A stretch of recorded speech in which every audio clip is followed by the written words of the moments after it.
March 15th, 2023. Advent Health, Parker Hospital, Colorado. 2:21 p.m. Hospital security cameras captured Dr. James Craig walking down the corridor. He's wearing dark blue scrubs, his hands hidden from view. He enters the room where his wife Angela lies in her hospital bed. She's been here before, 3 times in the past 10 days, actually, but today feels different. 58 seconds. That's how long he stays in the room. When he emerges, his demeanor has completely changed. He's gesturing frantically at his left arm. His hands go to his head. He wipes his eyes. Nurses rush past him into Angela's room. The woman who was awake and alert just minutes ago is now unresponsive. By evening, Angela Craig will be brain dead. But here's what makes this footage chilling. Blood tests taken just hours before James entered that room showed cyanide levels that could induce a coma, but weren't necessarily fatal. Blood drawn 5 hours after he left, deadly levels of cyanide coursed through Angela's system. This was her 4th medical emergency in 10 days. 4 times, doctors scrambled to diagnose mysterious symptoms that seemed to come out of nowhere. 4 times, they sent her home without answers. Until they couldn't anymore. The toxicology reports would later tell a story that no one in that hospital could have imagined. Lethal doses of cyanide and tetrahydrozoline, an ingredient found in over-the-counter eye drops. High, toxic levels of arsenic. All in the body of a 43-year-old mother of 6 who, just weeks earlier, was talking excitedly about her future. To understand how we got here, to this hospital corridor, to those 58 seconds, we need to go back. Back to protein shakes made every morning, back to a dental conference in Las Vegas, back to a package delivered to a dental office with a warning label that read potassium cyanide. Have you ever suspected someone close to you was hiding something major? Tell us in the comments what made you suspicious. Sunday, March 5th, 2023. Angela Craig returns home to Aurora, Colorado from a genealogy conference in Utah. For Angela, genealogy wasn't just a hobby, it was a calling. She was one of 10 siblings, and she'd taken on the role of family historian, an important responsibility in her LDS faith. She loved piecing together family stories, connecting the dots between generations. It gave her purpose beyond being a mother to her 6 children. Her friends didn't describe her with cliches. She wasn't just a loving mother or a devoted wife. She was organized, dependable, the kind of person who plans 5 to 7 years ahead. She talked constantly about her dream home, lots of land, a huge woodshop, maybe somewhere in Montana. She wanted space, freedom, a forever home. Monday mornings at the Craig household had a rhythm. 6:45 a.m. staff huddles at Summerbrook Dental Group, the practice James ran. Before their workouts, James and Angela would make each other protein shakes. Office manager Caitlin Romero described them as 2 peas in a pod. They'd playfully prank each other at work. To anyone watching, they seemed fine. But small details told a different story. Angela had recently confided in her sister Toni. James had been having affairs, multiple affairs actually, with women he'd met on dating websites. Angela discovered them during a ski trip when James was away. She confronted him, and yet, even after being caught, James went to Las Vegas and started another affair. That week, James frequently missed the morning huddles, unusual for someone who ran the practice. A personal package was ordered for the dental office with the specific instruction, "Do not open it." And James had created a new work email account. The address? Jim and Waffles. Romero noticed. She didn't know what it meant yet, but she noticed. Angela let the kids skip absolutely nothing. No late nights, no missing school. One of her daughters would later testify she was a good mom. Simple words, but they mattered. Angela was planning for the future. Protein shakes were common in the household for everyone except the youngest children, just part of the routine, part of trust. What Angela didn't know was that her husband had already started searching the internet. The questions he typed into his work computer were chilling. Is there such a thing as an undetectable poison? How to make murder look like a heart attack? How long does it take to die from arsenic poisoning? While she was in Utah at her genealogy conference, believing in their future together, James was calculating her death. February 22nd to 25th, a dental conference in Las Vegas changed everything. James Craig met Dr. Corinne Tain, an orthodontist from Texas going through a divorce. Their romance was intense and fast, 3 weeks from meeting to falling for each other. Craig told Kane he was divorcing Angela. He claimed he was living in a separate apartment. All lies. But Kane didn't know that. She believed him. What Angela didn't know, what she could never have known, was the digital trail James was leaving. February 27th, he creates the Jim and Waffles email account at his dental practice. The searches begin immediately. February 28th, how to make murder look like a heart attack. March 1st, while Angela is away at her genealogy conference, James searches, how long does it take to die from arsenic poisoning? March 4th, an Amazon package arrives at the Craig home. Inside, arsenic. James texts Karen Kane about Angela. His exact words, maybe she will decide to stay gone for a long time. The financial pressure was mounting. Summerbrook Dental was struggling. James had taken out $4 million in life insurance policies on Angela. He was the sole beneficiary. The practice needed money.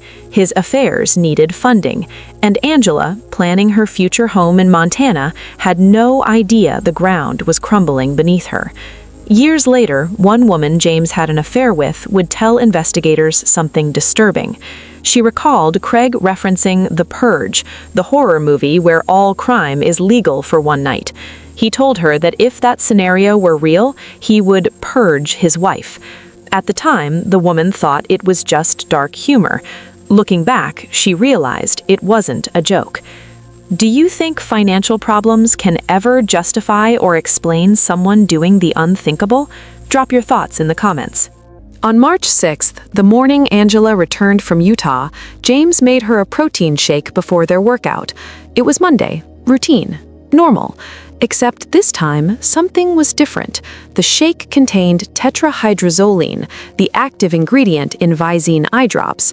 James had purchased 12 packages of eye drops from a King Soopers store just days earlier.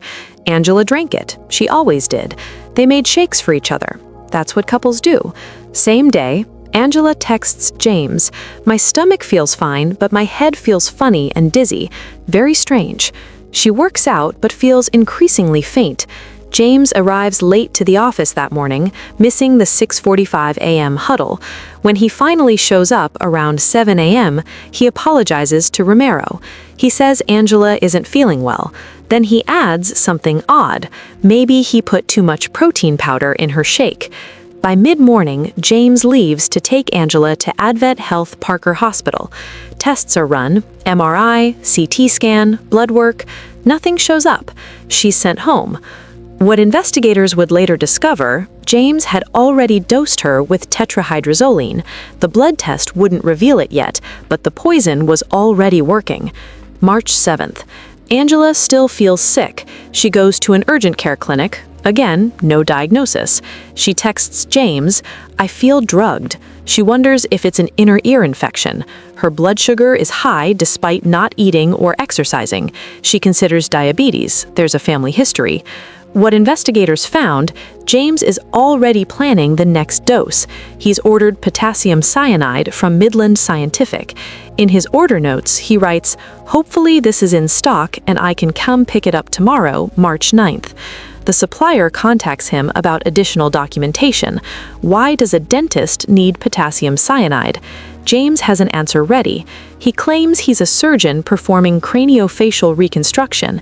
He says he hopes to publish results using potassium cyanide in a paper for the National Institutes of Health.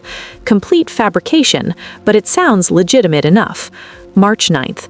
Angela drinks another protein shake. This time, the kids find her passed out. She's crawling across the floor, unable to get up. She's hospitalized for 5 days. Blood sample taken at 11:24 a.m. shows arsenic levels of 330 micrograms per milliliter. That's high and toxic.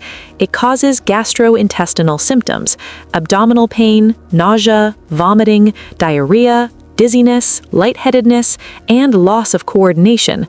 Everything Angela is experiencing. While Angela lies in her hospital bed, Karen Kane flies from Texas to Denver. March 8th to 10th, she's in Colorado with James, while his wife fights for her life. March 13th, the package arrives at Summerbrook Dental. A staff member opens it despite instructions not to. Inside, a canister clearly labeled potassium cyanide. Caitlin Romero's instincts ignite. She goes home and starts researching poisoning symptoms online. They match Angela's perfectly. She contacts Dr. Ryan Redfern, James's business partner. The next day, Redfern confronts James about the package. James has an explanation. He claims it's a game of chicken he's playing with Angela because she's suicidal and can't buy the poison herself since you need credentials. The explanation makes no sense. Redfern doesn't buy it. The following morning, Redfern receives a lengthy text from James. The message is clear: don't tell anyone about our discussion. Investigators would later pursue a theory the defense would cling to, that Angela was suicidal, that James wanted her to help her die. But witness after witness contradicted this. Angela's daughters testified that she was always talking about her future home, her dream woodshop, Montana. She wasn't planning to die. She was planning to live. March 14th. Angela is discharged. Still no diagnosis. She goes home, confused and scared. March 15th. Her symptoms return with a vengeance. Her brother, Mark Prey, drives her back to the hospital. She's admitted for the 3rd time in 10 days. If you were the office manager who found that cyanide package, would you have confronted your boss directly or gone straight to the police? Tell us what you would have done. The breakthrough came from a nurse named Rose Spichala. She was treating Angela on March 15th when she noticed something unusual. James Craig was in the hallway taking photos of his wife through the doorway. Spichala had never seen family members do that before during emergency medical care. When a juror later asked if she'd ever witnessed this behavior, she said no, but it was the security footage that sealed the case. 2:21 p.m. James enters Angela's room. Security cameras show he's holding something in his hands. 2:22 p.m. 58 seconds later, he exits. His behavior has completely changed. Blood drawn hours before his visit, cyanide levels potentially coma-inducing, but not fatal. Blood drawn 5 hours after, deadly concentrations of cyanide. Forensic toxicologist Dr. James Brower testified that the evidence showed one undeniable truth: there had to have been a second administration of cyanide in the hospital. Prosecutors presented the complete poison cocktail. Arsenic was ordered on Amazon and delivered to the Craig home. 19 bottles of Visine eye drops were purchased at various stores. Potassium cyanide was ordered to the dental office with a fabricated medical justification. James had written a 4-page timeline document on his phone after Angela's hospitalization. In it, he claimed Angela had asked him to research the fastest poisons. He said they'd planned everything together. He wrote that Angela asked him to put arsenic in a protein shake so she wouldn't taste it. He claimed she chugged it down. But Detective Bobby Olson had a simple question for the jury. If Angela had asked James to research the fastest poisons while hospitalized on March 9th, then when did he order the cyanide? The answer, March 8th, the day before Angela supposedly made the request. The timeline document was James's attempt to construct a suicide narrative, but the dates didn't match, the evidence didn't support it, and investigators found no proof Angela had ever researched poisons herself. Text messages painted a different picture. On March 8th, James texted Angela, "I'm kind of feeling a smoothie." On March 11th, "When they discharge you, I would really like to see if they would consider leaving your IV in." He was setting up his final move. The IV would be his delivery method. Angela lost brain activity on March 15th. She wasn't clinically determined to be brain dead until March 18th. By then, multiple blood samples had been tested. The poison cocktail was undeniable. Those mysterious elements from the opening? The 58-second hospital visit was James administering the fatal cyanide dose, likely through Angela's IV. The fourth medical emergency in 10 days represented his escalating poisoning attempts. The blood test timeline proved a second administration of cyanide in the hospital. What he held at 2:21 p.m. was Angela's death sentence. July 30th, 2025, a jury convicted James Craig of first-degree murder. They also found him guilty on 6 additional charges. While awaiting trial, he'd attempted to pay a cellmate $20,000 to kill Detective Bobby Olson, the lead investigator. He'd tried to recruit his daughter to create a deep-fake video of Angela contemplating suicide. He'd sent letters offering money to fabricate testimony. Judge Shea Whitaker sentenced him to life without parole plus 33 years. At sentencing, she said James had unleashed a path of destruction as wide as a tornado. Here's a short clip from the courthouse and also the hearing of one of James's daughters. Count 1, murder in the first degree. We, the jury, unanimously and beyond a reasonable doubt, find the defendant, James Craig, guilty. I'm supposed to be able to trust my dad. He was supposed to be my hero, and instead he'll forever be the villain in my book. You can hear the sadness in her voice. She trusted her father, but he disappointed them all. James is going to live the rest of his life regretting every action he took towards the death of their Angela. 6 children now face life without their mother, knowing their father is responsible. His daughter Miriam told the court, "He was supposed to be my hero. Instead, he'll forever be the villain in my life." His son Tolliver said, "It's hard to lose your mom and then a few days later lose your dad." That March 15th hospital footage shows not a concerned husband rushing to his wife's side, but a murderer completing his plan. If office manager Caitlin Ramiro hadn't opened that package, if she hadn't trusted her instincts, this case might have been ruled natural causes. Angela never knew what was happening to her body. She spent her final days desperately searching online for answers to her symptoms. Her last coherent thoughts were about her children and confusion about her illness. Her brother Mark testified, "She was eagerly trying to figure out what was wrong so she could get back to her children."